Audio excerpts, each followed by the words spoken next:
Buner operation کے بعد S S جی کی بٹالین پونڈاز کو سوات کی سرزمین پر جانے کا حکم ملا۔ سوات میں موجود پیوچار گاؤں کی بہت اہم ویلیو تھی، کیونکہ پچھلے کچھ عرصے سے یہ بہت منظم اور شرپسندوں نے اسے ایک مضبوط دفاعی پوزیشن میں تبدیل کر دیا تھا، جہاں پر دہشت گردوں کے مضبوط ٹریننگ کیمپس موجود تھے۔ G O C S S G major general Haroon Aslam نے commanding officer lieutenant colonel Irfan Zafar کو اس آپریشن کی ذمہ داری سونپی تھی۔ 15 مئی 2009 کی شام کو اس مشن کے لیے ٹیمیں تشکیل دے دی گئیں۔ پونڈاز بٹالین کی ابراہیم کمپنی سے ایک ٹیم کی قیادت کیپٹن بلال ظفر کر رہے تھے، جبکہ دوسری ٹیم کو نائب صوبیدار صابر کمانڈ کر رہے تھے۔ اسی بٹالین کی حمزہ کمپنی سے ایک ٹیم کو صوبیدار داؤد اور ذکریہ کمپنی کی 2 ٹیموں کی قیادت بالترتیب کیپٹن طفیل بٹ اور نائب صوبیدار عارف کر رہے تھے۔ یہ پوری فورس تقریباً 50 آپریٹرز پر مشتمل تھی، جو کہ مجموعی طور پر میجر سردار کی کمانڈ میں تھے۔ 16 مئی کی صبح 4 بجے جب یہ ٹیمیں مشن کے لیے روانہ ہو رہی تھیں تو ایس ایس جی کمانڈوز کے چہرے پر ایک پرسکون عزم تھا۔ کمانڈوز کے اس علاقے پر لینڈنگ کرتے ہی دہشت گردوں نے فائرنگ سے ان کا استقبال کیا، اور توقع بھی یہی کی جا رہی تھی۔ کمانڈوز جتنی جلدی ہو سکے ہیلی سے اترے، پوزیشنیں لیں اور مؤثر جوابی کارروائی پر دہشت گردوں کے بھاری ہتھیاروں کو خاموش کرا دیا گیا۔ تاہم دہشت گردوں کے سنائپرز سرگرم رہے۔ شام تک کمانڈوز اپنی پوزیشنیں مستحکم کرنے میں کامیاب ہو گئے۔ اسی اثناء میں G O C S S G major general Haroon Aslam بھی پہنچ گئے اور پونڈا بٹالین کے دستوں کی حوصلہ افزائی کرتے ہوئے کہا کہ میں امید کرتا ہوں آپ اس فخر اور امیدوں کو ذہن میں رکھیں گے جس کے ساتھ ایس ایس جی کے کمانڈوز کو اس مشن کو سر انجام دینے کے لیے کہا گیا ہے، لہٰذا آپ کو یقینی بنانا ہوگا کہ آپ اس کام کو انجام دیں گے اور ملک، پاک آرمی اور ایس ایس جی کو فخر بنائیں گے۔ ٹارگٹ سامنے تھا اور دشمن کے سنائپر اپنی پوزیشن پر تھے اور متوقع حملے کے لیے تیار تھے۔ سٹاف آفیسر میجر آصف نے علاقے اور دشمن کی پوزیشن کے بارے میں کمانڈوز کو بریفنگ دی۔ رات کے وقت میجر سردار کی کمان میں 50 آپریٹرز فیصلہ کن مشن کے لیے دشمن کی پوزیشنوں کی طرف بڑھنا شروع ہو گئے۔ پہاڑی علاقہ ہونے کی وجہ سے دشمن کے ٹھکانوں تک جانے والا راستہ قدرتی رکاوٹوں سے بھرا ہوا تھا۔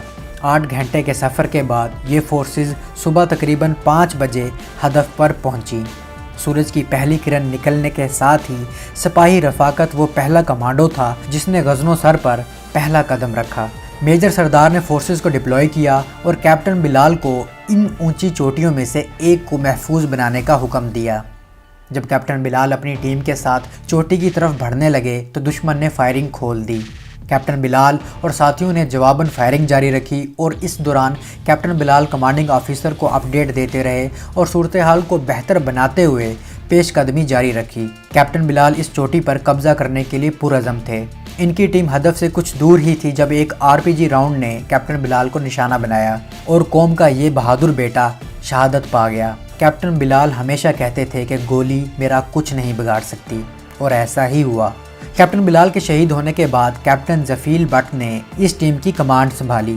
سولجر محمد معروف اور ماجد اس حملے میں زخمی ہو گئے اور دن بھر فائرنگ کا تبادلہ ہوتا رہا۔ بھوک اور تھک جانے کے باوجود پوری یونٹ تیز تر جذبات میں رہی اور عزم ایسا تھا کہ وقت آنے پر ہر کمانڈو حتمی قربانی دینے کو تیار تھا۔ نائک شیر نواز اور سپاہی ذوالفقار کرالنگ کرتے ہوئے اور آبسٹیکلز کا فائدہ اٹھاتے ہوئے دشمن کے بنکروں کے نزدیک پہنچے اور گرنیڈوں سے حملہ کیا، اور شرپسندوں کو اس حملے میں بھاری نقصان اٹھانا پڑا۔ اس کے بعد جی او سی میجر جنرل ہارون نے جوانوں کا مزید حوصلہ بڑھایا اور پیغام دیا کہ غزنو سر کی اس آخری چوٹی کو شام تک کیپچر کر لیا جائے۔ میجر سردار نے آپریشن کی منصوبہ بندی کی اور کیپٹن عامر کی کمانڈ میں فائر بیس سے ہیوی آرٹلری فائر کرنے کا مطالبہ کیا۔ ہیوی فائر کے بعد دہشت گرد تتر بتر ہو گئے۔ اس چوٹی پر قریباً 70 سے 80 دہشت گرد موجود تھے، اور جیسے ہی کیپٹن طفیل بٹ کی ٹیم اس چوٹی کے قریب پہنچی، دہشت گردوں نے دوبارہ فائرنگ شروع کر دی۔ دوسری جانب سے حالیہ شہادت پانے والے کیپٹن بلال کی ٹیم نے بھی دہشت گردوں پر فائر کھول دیا۔ اسی اثناء میں ایک گولی سپاہی ذوالفقار کے سینے میں لگی اور سپاہی امجد اقبال اور لانس نائک گلزار بھی زخمی ہو گئے، لیکن دہشت گرد اس اٹیک کا مقابلہ نہیں کر سکے اور مارے گئے۔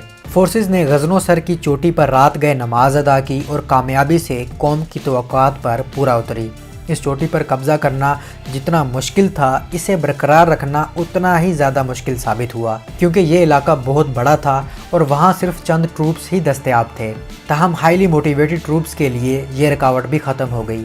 اسی چوٹی کی ڈھلان پر تالگر کے نام سے گاؤں ہے۔ چونکہ اس گاؤں کی طرف چوٹی سے آہستہ آہستہ ڈھلوان آ رہی ہے، لہٰذا یہ محسوس کیا گیا کہ یہاں سے کاؤنٹر اٹیک آ سکتا ہے، لہٰذا اس طرف میجر عظیم اور نائب صوبیدار داؤد کی ٹیمیں کھڑی کر دی گئیں، اور ان کا ٹاسک یہ تھا کہ گاؤں کی طرف سے ہونے والی کسی بھی حرکت کی نگرانی کرنی ہے اور کسی بھی حملے کو پسپا کرنا ہے۔ اور اس طرح روزانہ بارش اور کبھی کبھی سنو فالنگ کے ساتھ سخت سردی کو برداشت کرنے کا کھیل شروع ہوتا ہے۔ پیوچار ٹاؤن کے ساتھ پانی کی ایک ہی ندی تھی اور ایک دن میں ایک ٹیم ہی پانی لینے جایا کرتی اور یہ پانی دوسرے دن تک استعمال ہوتا۔ کمانڈوز کو پیوچار گاؤں میں سرچ آپریشن کے احکامات موصول ہوئے۔ پہلے دن اسپیشل آپریشن اسکول کے کمانڈنٹ کرنل ساجد کے انڈر کمانڈ تالکر گاؤں کا سرچ آپریشن کیا گیا۔ اس آپریشن میں یلدرم بٹالین کی 2 ٹیموں نے بھی حصہ لیا۔ پونڈاز کی کمان میجر عظیم کر رہے تھے اور ان کے ساتھ کیپٹن طفیل اور نائب صوبیدار داؤد بھی اپنی ٹیموں کے ساتھ تھے۔